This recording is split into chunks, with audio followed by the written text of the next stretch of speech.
আসসালামু আলাইকুম আমার প্রিয় ভাইয়া বোনেরা, কেমন আছেন আপনারা সবাই? আশা করি সবাই ভালো আছেন। আলহামদুলিল্লাহ আমিও ভালো আছি।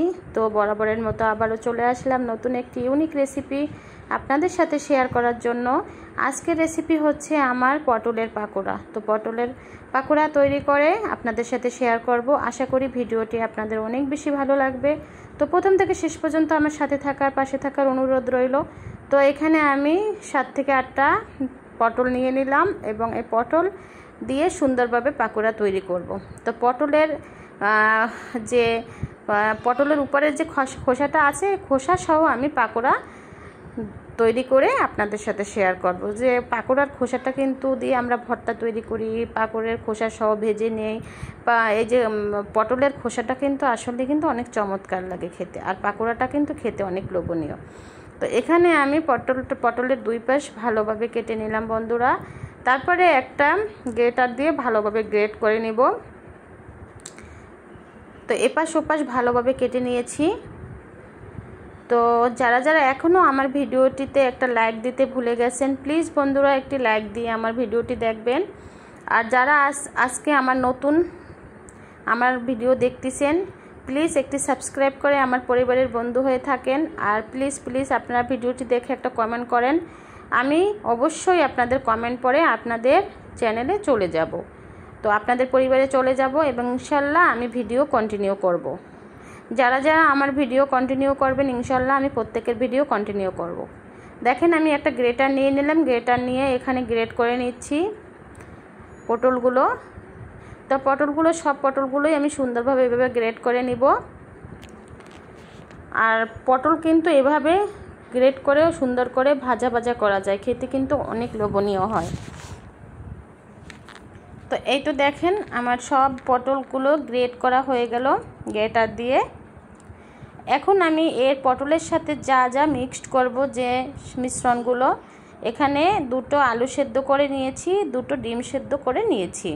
তো এই আলু সেদ্ধ এটা কিন্তু হাত দিয়ে কষলিয়ে আমি পটলের সাথে মিক্সড করে নিতে পারতাম। তারপরেও গ্রেটার দিয়ে গ্রেট করে নিলে কিন্তু পাকোড়াটা খেতে বা পাকোড়াটা সুন্দরভাবে তৈরি করা যায়। তো আমি ডিম 2টো, তারপরে এখানে যে আলু 2টো ভালোভাবে গ্রেট করে নিচ্ছি এই গ্রেটার দিয়ে।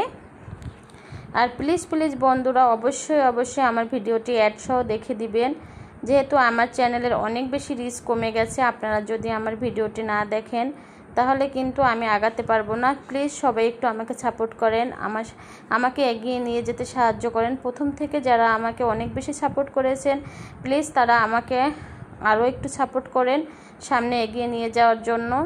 যেহেতু আমি অনেক কষ্ট করে আপনারা তো সবাই জানেন যারা আমরা ইউটিউব চ্যানেল চালাই, সবাই কিন্তু অনেক কষ্ট করে ভিডিও বানাই।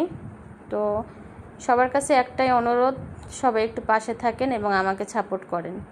তো এখানে আমি হাফ কাপ পরিমাণ মসুর ডাল নিয়ে নিলাম। এটা আমি 10 মিনিট ভিজিয়ে রেখেছিলাম এবং এই মসুর ডালটা আমি একটা ব্লেন্ডারে পেস্ট করে নিব। আর এটা কিন্তু একদমই পেস্ট করব না, একদম দানা করে নিব। তো আপনার সাথে থাকেন, দেখতে থাকেন প্রথম থেকে শেষ পর্যন্ত আমার পাকোড়াগুলো খেতে কেমন হয়। তো পটলের পাকোড়া যারা যারা না খেয়েছেন, আমার ভিডিওটি দেখে একদিন হলেও বাসায় ট্রাই করেন। দেখেন পটলের পাকোড়া খেতে কতটা লোভনীয় আমার প্রিয় বন্ধুরা, ভাইয়া ও বোনেরা, এবং কাছে এবং দেশ এবং বিদেশ থেকে যারা যারা আমার ভিডিওটি দেখছেন, সবাইকে আমার অনেক ভালোবাসা এবং সবাই একটু আমাকে সাপোর্ট করবেন এবং পাশে থাকবেন।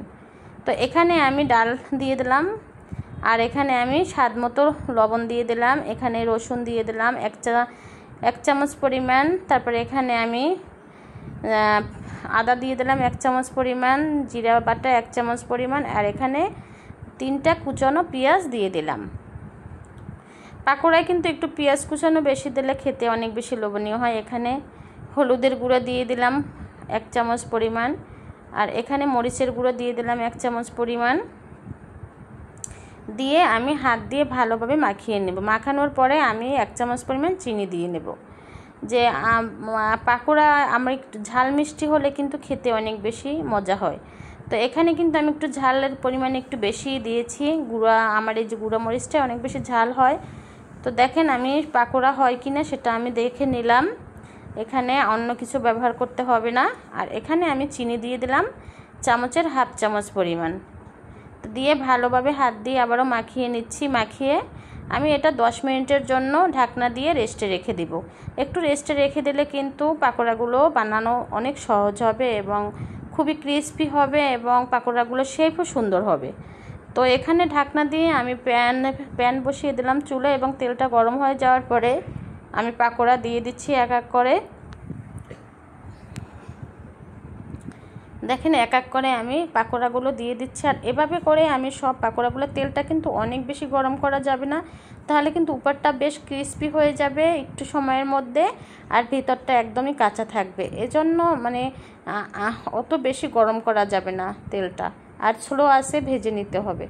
দেখেন আমি একটা একটা করে উল্টিয়ে দিচ্ছি। নিচের পাটটা হয়ে গেছে, এখন উল্টিয়ে পাল্টিয়ে আমি এরকম সুন্দর করে ভেজে নিব বন্ধুরা।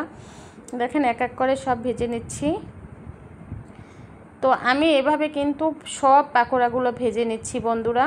দেখেন পাকোড়াগুলো কিন্তু একদম লালচে কালার হয়ে গেছে। এখন পাকোড়াগুলো আমি নামিয়ে নিব।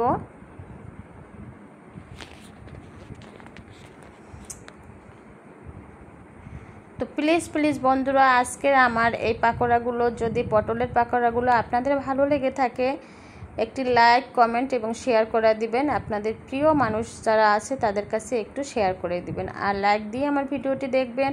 আপনাদের একটি লাইক আমার কাছে অনেক কিছু, আমাকে অনেক উৎসাহিত করে। তো দেখেন আমার পাকোড়াগুলো রেডি হয়ে গেল। এখন একটি প্লেটে পরিবেশন করে আপনাদের সাথে শেয়ার করতেছি বন্ধুরা। দেখুন দেখিয়ে দিচ্ছি, একদম অনেক ক্রিস্পি হয়েছে পাকোড়াগুলো, খেতেও কিন্তু চায়ের সাথে অনেক বেশি লোভনীয় হয়েছিল। দেখেন দেখিয়ে দিচ্ছি পটলের পাকোড়াগুলো। তো এই তো আমার পাকোড়াগুলো রেডি হয়ে গেল বন্ধুরা। দেখেন কতটা সুন্দর দেখাচ্ছে পাকোড়াগুলো। এটা কিন্তু সন্ধ্যায় চায়ের সাথে আপনার আমরা কিন্তু আলু দিয়ে পাকোড়া তৈরি করি, ডাল দিয়ে পেঁয়াজও তৈরি করি। আমাদের বাসায় যদি পটল থাকে, পটল দিয়ে সুন্দর করে এরকম পাকোড়া তৈরি করে খেতে পারি।